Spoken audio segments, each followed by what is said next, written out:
Hi friends, welcome back to my channel. இன்னைக்கு நம்ம சேனல்ல என்ன பார்க்க போறோம்னா பொட்டேட்டோ ஃப்ரை, அதாவது உருளைக்கிழங்கு பொரியல் எப்படி செய்து சிம்பிளான்னு பார்க்க போறோம். இதுக்கு நான் வந்து 2 டேபிள் ஸ்பூன் ஆயில் எடுத்துக்கிறேன். ரொம்ப எல்லாம் எடுத்துக்க வேண்டாம், கொஞ்சமா எடுத்தா போதும்.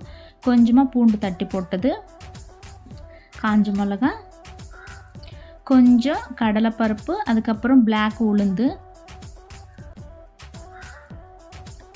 கடுகு கொஞ்சம், ஜீரகம் ஒரு 1/2 டீஸ்பூன், கொஞ்சமாக கறிவேப்பிலை ஆட் பண்ணிக்கலாம். இது எல்லாத்தையும் கொஞ்சம் கலர் சேஞ்ச் ஆகிற வரைக்கும் ஃப்ரை பண்ணிக்கலாம். நான் முன்னாடியே பொட்டேட்டோ கட் பண்ணி வச்சுருக்கிறேன். ஆக்சுவலாக பொட்டேட்டோ கட் பண்ணுறது எல்லோரும் தெரியும், இருந்தாலும் நான் அப்லோட் பண்ணலான்னு சொல்லிட்டு கட் பண்ணியிருந்த வீடியோ கொஞ்சம் டிலேட் ஆகி போச்சு. இந்த மாதிரி க்யூப்ஸை கட் பண்ணிக்கணும் சின்ன சின்னதாக.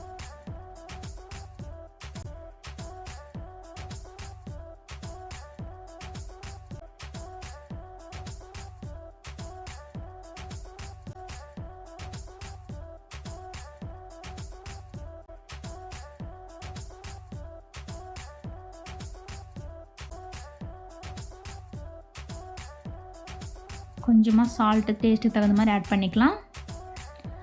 இது நல்லா அப்படியே கலக்கிக்கலாம். மூடி வைக்க வேண்டாம், மூடி வச்சேன்னா வெந்து போயிடும். வெந்துட்டு ஒரு மாதிரி கஞ்சி ஒரு மாதிரி ஆகிடும். ஸோ அந்த மாதிரி ஆகாமல் கொஞ்சம் மொறுமொறுன்னு இருக்கணும்னா மூடி வைக்கக்கூடாது.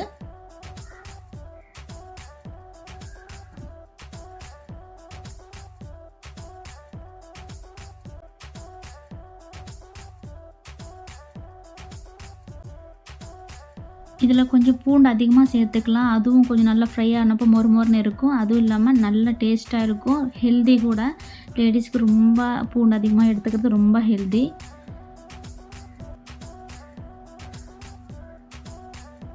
இது கொஞ்சம் அடி பிடிக்காமல் இந்த மாதிரி மிக்ஸ் பண்ணிகிட்டே இருக்கணும்.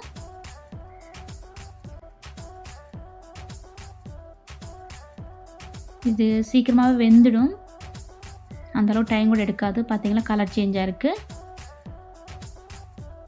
கொஞ்சமாக மஞ்சத்தூள் ஆட் பண்ணிட்டேன்.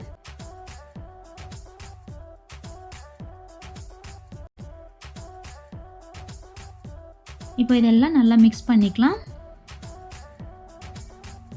இந்த பொட்டேட்டோ ஃப்ரை ரொம்ப சிம்பிளாக இருக்கும், டேஸ்ட்டாக இருக்கும். அதே மாதிரி தயிர் சாதத்துக்கு, லெமன் சாதத்துக்கு அந்த மாதிரி சைடிஷாக சூப்பராக இருக்கும். சீக்கிரமாக கூட ரெடி பண்ணிக்கலாம். குழந்தைங்க நல்லா லைக் பண்ணி சாப்பிடுவாங்க இது.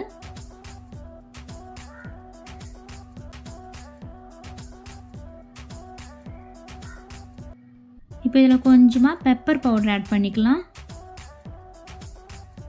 அதே மாதிரி 1/2 டேபிள் ஸ்பூன் மிளகாத்தூள், கொஞ்சம் மல்லித்தூள், அதாவது தனியாத்தூள் இருந்தால் கூட ஆட் பண்ணிக்கலாம். லைட்டாக ஆப்ஷனல் தான். இதெல்லாம் நல்லா மிக்ஸ் ஆகிடுச்சு. இப்போது நல்லா மிக்ஸ் பண்ணிட்டோம். பார்த்திங்களா நல்லா கலர் சேஞ்சாக இருக்குது.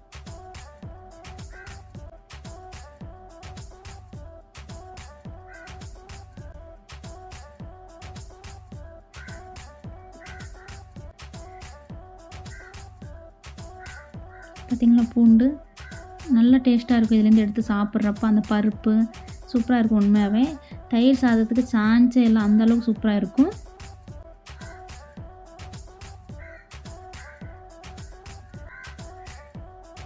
இப்போ வெந்துச்சுன்னு பார்க்குறேன். வெந்துச்சு, அந்தளவு டைம் எடுக்காது, சீக்கிரமாகவே வெந்துடும். ஸோ ரெடி ஆச்சு. பார்த்தீங்களா இவ்வளோதாங்க. இவ்வளோ சிம்பிளாக பொட்டேட்டோ ஃப்ரை நம்ம செஞ்சுக்கலாம். அவ்வளோதான் ஃப்ரெண்ட்ஸ். இந்த முறையில் நீங்கள் ட்ரை பண்ணுங்கள், உங்களுக்கு எல்லோரும் கண்டிப்பாக பிடிக்கும். இப்போ இந்த வீடியோ உங்களுக்கு எல்லாருக்கும் பிடிச்சிருந்தா தயவுசெய்து லைக் பண்ணுங்கள், அதே மாதிரி சப்ஸ்கிரைப் பண்ணுங்கள், மறக்காமல் கமெண்ட் பண்ணுங்கள். தேங்க்ஸ் ஃபார் வாட்சிங். நெக்ஸ்ட் வீடியோவில் பார்க்கலாம். Bye by.